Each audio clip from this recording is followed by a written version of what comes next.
Greetings and salutations, this is Imperator Vespasian and his trusty sidekick. Hello. We're having a look today at mounted sergeants from Fireforge games.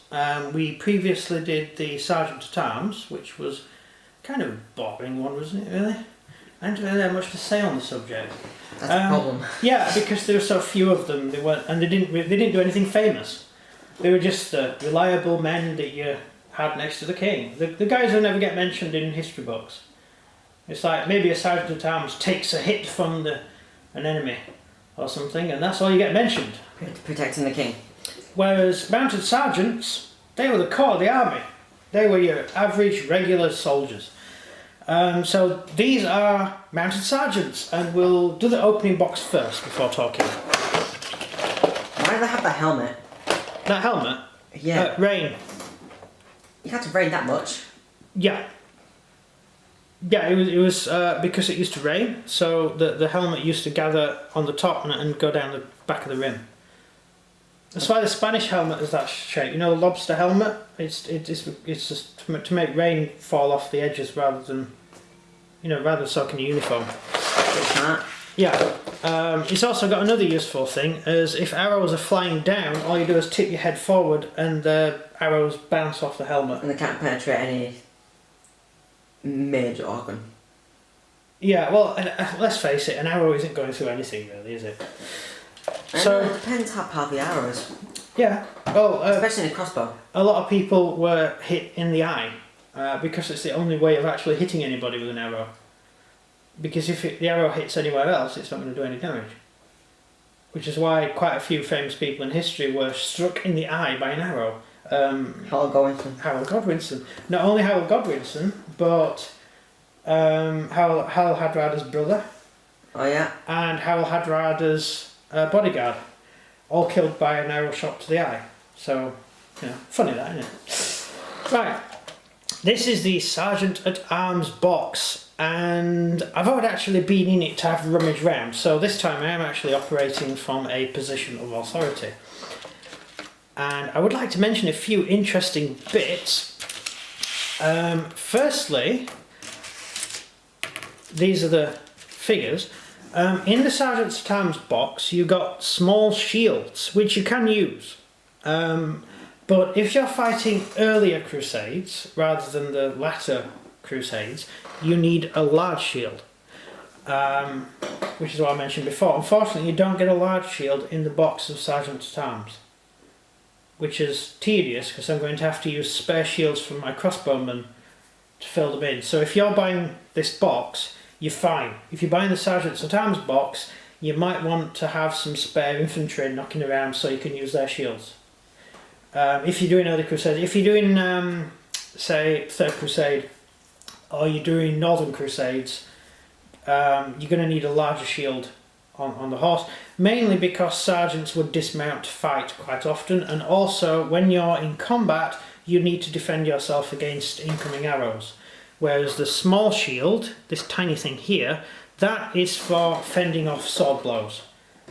Like if someone's coming at you with a sword or an axe or whatever, you can just fend it away. Actually, an axe, it would shatter the shield and break your arm. But if it's a sword coming in, you just fend it off. Whereas that is a proper shield that grown-ups wear. And so it is handy that both shields are in this box. I like that. So this one is for the more armoured officer type.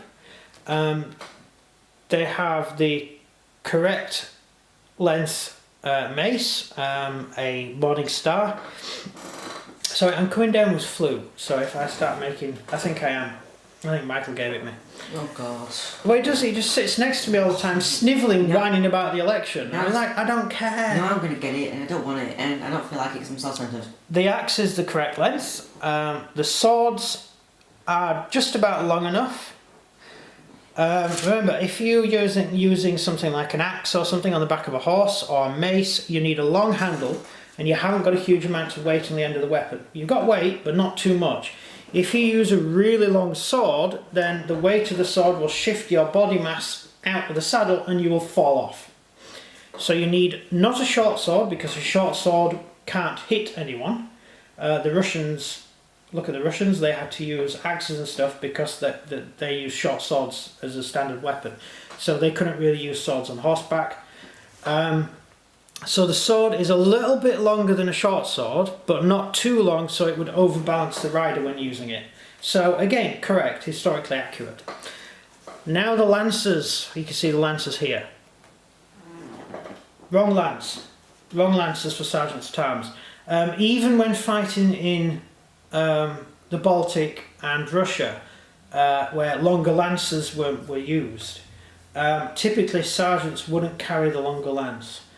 Sergeant's lance would be about 5 to 6 feet long and no longer than that. These lancers are they're over 12 feet. They're way over 12 feet.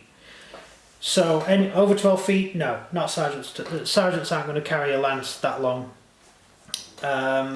Knights, yes, because knights are shock infantry, and when the Russian shield wall's there with its long spears, the knights can just ride up to it and start stabbing the Russians with their lance and pushing them back.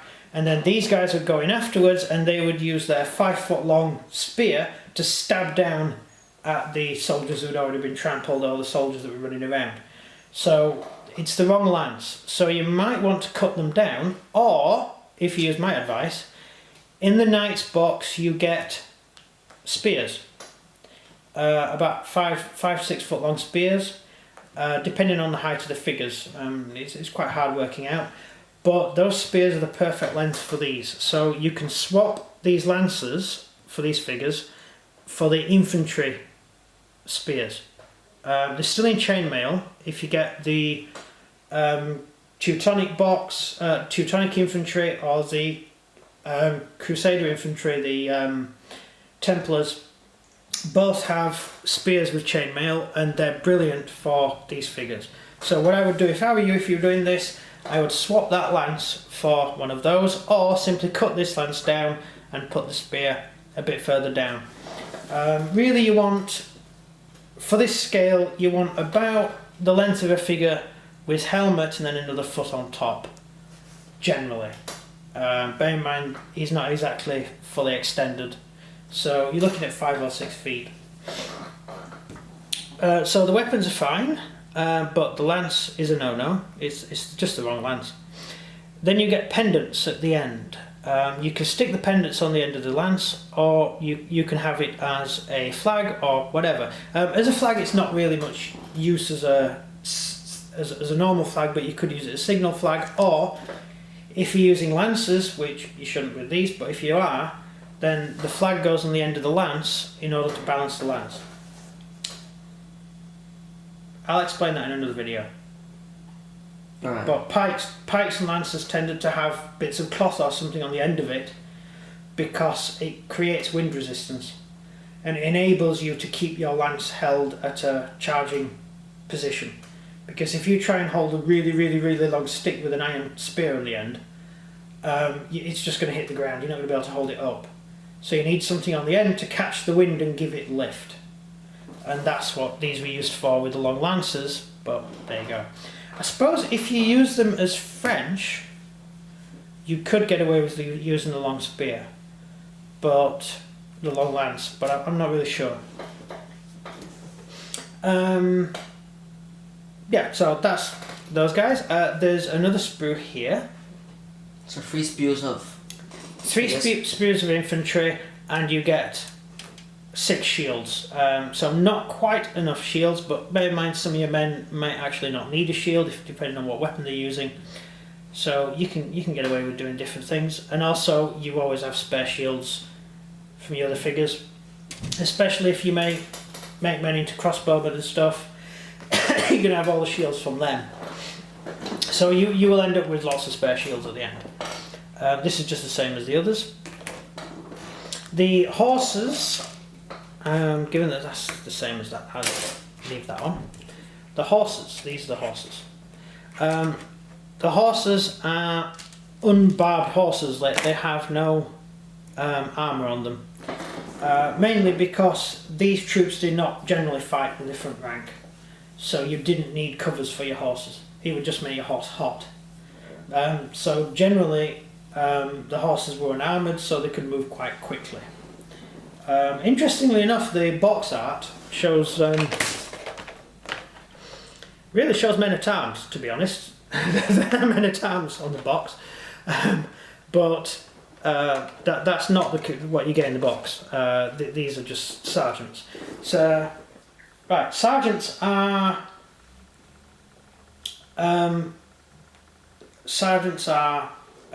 regular soldiers, veteran soldiers, professional soldiers who fight for money, and they're professional fighters. So they're generally veteran. They are pretty good at what they do, and they get paid to fight in the army typically. Do they also get to stand next to king like men-at-arms?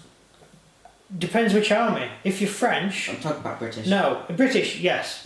Right. The king, the depends which king. To be honest, if you're talking about Longshanks, then definitely Longshanks didn't have any problem with mixing with his own soldiers. He regarded his own men as part of the family, really. If you were in the army, because you were willing to fight. What, So- John? John, no, no. Did anyone- John didn't crusade. Did so- anyone sit next to him? No, he didn't like anyone near him. He usually had German or Danish bodyguards, and You he trust didn't even people- trust English. So it's just people from a different country to Yeah, know. he didn't even trust his own people. But then again, he did steal all our taxes, so he was able to pay them a lot of money. So, yeah. Edward II, possibly not. He was a bit of a toff, so he probably wouldn't mix with them average peasants. Richard VIII? Henry VIII? Sorry. Richard VIII, Henry VIII. Oh, now we're on that'd be under the Tudors. This is the wrong uniform for them. By the time of Henry, we'd moved on to sort of plate armour, so these guys wouldn't be wearing this. So really. what would they be then? The stubby sergeants? You couldn't really use. I suppose you could, especially if you gave them the cloaks and stuff. You could use them as sort of regular cavalry of the period, but probably local cavalry. But we're doing the Crusades, so it's a bit earlier than that. These will be pretty heavily armoured for the time period. Richard Lionheart, the Spaniard who became King of England and couldn't speak English, he definitely would mix with his troops. He didn't care. He was very Marius-like. In fact, all the great generals tend to be pretty even with their own soldiers, and the bad generals tend to be Apart. Yeah, the murdering generals tend to be. Hey, I'm more important than all these peasants. Hey, peasants, go off and fight for me! Ha ha! So basically like a World War II thing. Well, not quite. Wellington was a murdering general after all. I'd say he was a murdering general. He used to deliberately send troops to get killed, but it meant you saved other troops. Yeah, but then people in that group died for that. Yeah, whereas people like Richard, I know there's a long time period between them, but people like Richard, they would actually go out of their way to save some normal peasant soldiers. Whereas most... Because they're Englishmen. Yes. An Englishman, do you? And it's great for morale. During the retreat from Jerusalem, Richard actually went completely out of his way to rescue some longbowmen who were trapped in a fort surrounded by... Oh, yeah. Yeah. He didn't need to. He could have just marched home, but he went, no, I'm going to go and rescue him. And so he marched his entire army across the Middle East to rescue a handful of bowmen. And then marched all the way back. Yeah, I mean, these bowmen, they work for sixpence a day. they're not that important. But Richard wasn't going to leave an Englishman behind. Great for morale. And also it gives him an excuse to kill more people and get more famous, I suppose. So, given he was the only king willing And to recruit actually more remain. men into the army. Well, it's pretty good. He didn't get a chance to do that, sadly. No, he died. Because he never made it back to England. Yeah. Yeah. Stupid Frenchman. Yeah. Stupid French. Actually, no, those particular people, if you would have called them Frenchmen at the time, they would have stabbed you in the face. Cookers then. Stupid cookers. The people around that area, they didn't consider themselves French. In fact, they don't now, to be honest. If you talk to them, they don't like the French. People in Normandy and that area don't really consider themselves part of the rest of France. Most of France doesn't consider itself French. Not now, no. No, most of it speaks the wrong language to be French. But yeah, it's interesting. So yeah, they're regular cavalry, well-trained troops, dependable. They're sort of line of battle men. And you will have lots of these in all your battles. These are the sort of the average cavalry. Bear in mind, most armies weren't knights. Most armies were regular soldiers, and these are the regular soldiers. You'd also have Turcomen and stuff like that if you fight in the Middle East, and if you fight in the north, you would have usually German colonists who would be dressed exactly the same as this, although they'd be in yellows and greens, being German. They used to like yellow for some reason. Well, yellow's kind of a nice colour, isn't it?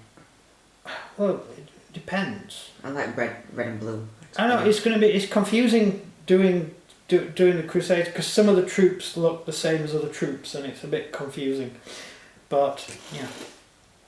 Anyway, that's that. Have you got any questions? I take all the questions all the way through. Yeah. Nothing else. Let's have a look. What have we got to add? Anything else interesting?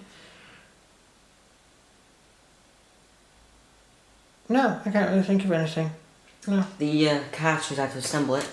Oh yeah, you get the bases for them, which is quite cool, depending on what rules you're using. We never use them though. We never use them. We base on plastic, as you know by now. But I'm not going to stick them on eBay. I've got a huge pile of them. I was going to put on eBay because we usually just sell them. If you go on eBay and look at Turbo Miniatures on eBay, that's our shop. But I can't put a link in because if I do, I'll get demonetized. I get demonetized for half the stuff I do anyway. You get this to show you how to put them together. I don't know why, it's pretty straightforward. I mean, anyone with half a brain yeah, can... someone who only just joined. Yeah, clearly the horse's head goes on the front of the horse. That's quite simple. Really? I never knew that. Yeah. And the lance goes on the side of the man. It's pretty straightforward. And then there's the standard We Love Gaming from Fireforge. Read it out. I've done it before in another video.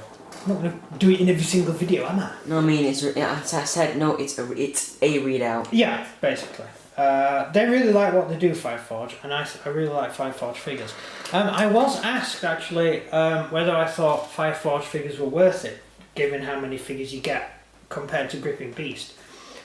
Fireforge, you get 24 figures or 12 cavalry. Gripping Beast, you get 44 figures for about the same price. However, and about the same cavalry actually. However, Gripping Beast don't do the exact period of the Crusades. Although you can use some of the figures for the Crusades. You can use the Dark Age Warriors and stuff for them. But figure-wise, I would say they were just as finely cast as Gripping Beast. You get some nice decent poses to use. The figures fit together well. And they're nice figures. They just look nice. They're nice to use. So it's really if you want to do the period. And if you want to do the period, you might have to spend a little bit more money doing it. On the flip side, you don't have to spend as much money on it because there weren't that many soldiers. So you're not using a huge amount of figures. Unless you're doing Hail Caesar and basing 24 to a regiment. In which case, one box will make you one unit. Whereas if you do what we do, we have 8 figures to a unit. Pardon me. You have 8 figures to a unit. That gives you 3 units per box. So it's really how you use them. And given the period and what we're doing, it makes more sense to do that. In Hail Caesar, it doesn't really matter what size your bases are, as long as you just have a unit. That's all you need. And the unit can be anything. A unit can be 6 men on one base. It doesn't matter. So you can have 8 figures representing one Hail Caesar unit. And I know a lot of people disagree, but that's just the way it is. Anyway, outro. So if you enjoyed this video, please don't like and subscribe and comment down below what you think of Mouth of Silence. That's it from me. And everything from him. Good day.